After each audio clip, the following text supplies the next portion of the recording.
Okay, we are going to find the derivative of this function. And even though it's a product of two functions, but we don't need to use the product rule because we can actually do algebra first. Alright, so let me rewrite this in terms of negative powers first. 1 over y squared, they use y here. 1 over y squared is y to the negative 2. And then this is minus 3y to the negative 4. And these two terms stays. So we have y plus 5y to the third power.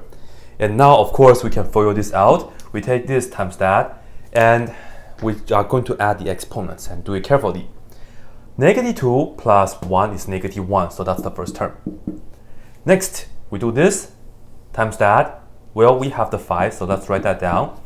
And then negative 2 plus 3 is 1, so we have y to the first power. And we continue, this times this, which is negative 3. And then y to the negative 4 times y to the first. Negative 4 plus 1 is negative 3, so we have y to the negative 3. Lastly, this times that, we have negative 15. And then y, negative 4 plus 3 is negative 1. So in fact, this and that can be combined, so perhaps we will. So let's go ahead and do that. So this is 1 minus 15, so it's negative 15. Then let me put it down first. So negative 14. Yeah, did I say it? I don't remember, but 1 minus 15 is negative 14.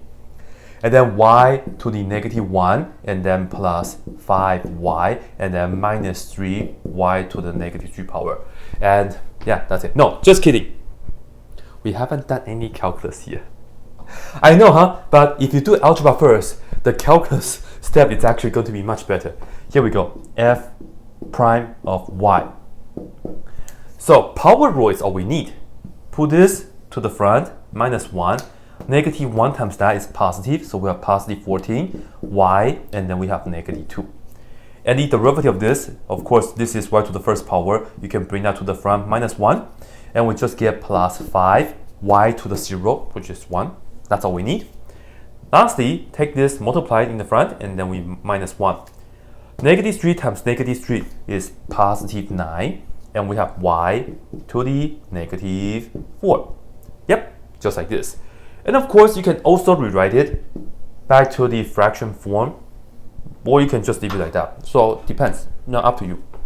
But if you do want to do that, then you will have to know the answer would be 14 over y squared plus 5, and then plus y over, 9 over y to the fourth power. One way or the other.